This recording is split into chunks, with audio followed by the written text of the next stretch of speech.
হাজোত মুক্তিযুঁজাৰু সমাজ হিতৈষী প্ৰয়াত মহেশ চন্দ্ৰ দাসৰ জন্ম শতবাৰ্ষিকী উদযাপন। বৃহত্তৰ হাজো অঞ্চলৰ জনপ্ৰিয় ফাৰ্মাচিষ্ট, কম্পাউণ্ডাৰ, লেখক, মুক্তিযুঁজাৰু, বিশিষ্ট সমাজ হিতৈষী তথা পঞ্চতীৰ্থ শিশু শংকৰদেৱ বিদ্যানিকেতন হাজোৰ প্ৰতিষ্ঠাপক প্ৰয়াত মহেশ চন্দ্ৰ দাসৰ জন্ম শতবাৰ্ষিকী আজি দিনজোৰা কাৰ্যসূচীৰে উদযাপন কৰা হয়। প্ৰয়াত দাসৰ পৰিয়ালবৰ্গৰ উদ্যোগত আৰু হাজো পঞ্চতীৰ্থ শিশু শংকৰদেৱ বিদ্যানিকেতনৰ সহযোগত অনুষ্ঠিতব্য এই অনুষ্ঠানতে এখন সোঁৱৰণী গ্ৰন্থ উন্মোচন কৰা হয়।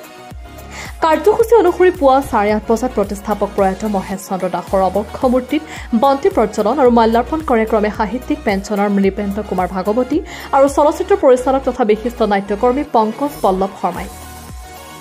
পুৱা 9 বজাত ভাগৱত পাঠৰ পাছত আয়তীসকলৰ নাম প্ৰসংগ আৰু 11 বজাত অনুষ্ঠিত মুকলি তথা সোঁৱৰণী গ্ৰন্থ উন্মোচনী সভাত বন্তি প্ৰজ্বলন কৰে বুঢ়া সত্ৰাধিকাৰ ঈশ্বৰ শ্ৰী শ্ৰী হাতী সত্ৰ শুৱালকুছিৰ সত্ৰাধিকাৰ ৰাজীৱ লোচন সন্তই। ডক্টৰ দয়ানন্দ পাঠকৰ সভাপতিত্বত অনুষ্ঠিত হ'ব লগা গ্ৰন্থ উন্মোচনী সভাত প্ৰবীণ সাংবাদিক তথা বিশ্লেষক হাইদৰ হুছেইন, লেখক, কবি সাহিত্যিক ডক্টৰ নন্দ সিং বৰকলা, বৌদ্ধিক প্ৰমুখ তীৰ্থাংক দাস কলিতা, খগেন শইকীয়া, কাৰ্যবাহী উত্তৰ অসম প্ৰান্ত প্ৰমুখ্যে অসমৰ বিভিন্ন ক্ষেত্ৰৰ কেইবাগৰাকী বৰেণ্য ব্যক্তি উপস্থিত থাকে।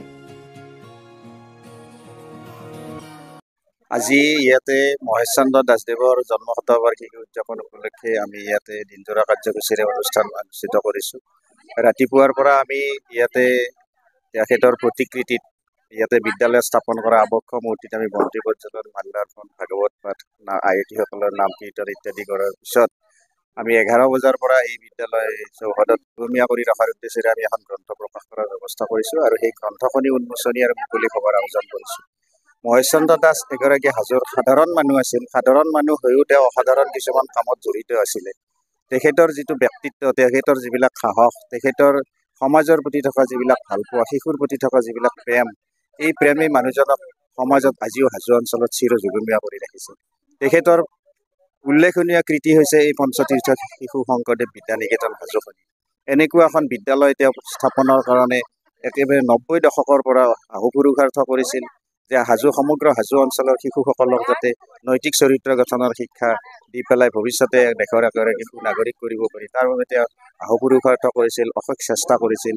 সুধীবৃন্দৰ পৰা, সমাজৰ বিভিন্ন ব্যক্তিৰ পৰা ধন ধাৰ খুজি লৈ পেলাই তেখেতে এই বিদ্যালয়খন স্থাপন কৰিছিল। কাৰণ 90 দশকত হাজো অঞ্চলত বা অসমতেই নহওক, যিকোনো ঠাইতেই নহওক, এখন ব্যক্তিগত খণ্ডৰ বা বেচৰকাৰী শিক্ষানুষ্ঠান গঢ়ি তোলাটো বৰ সহজসাধ্য নাছিল।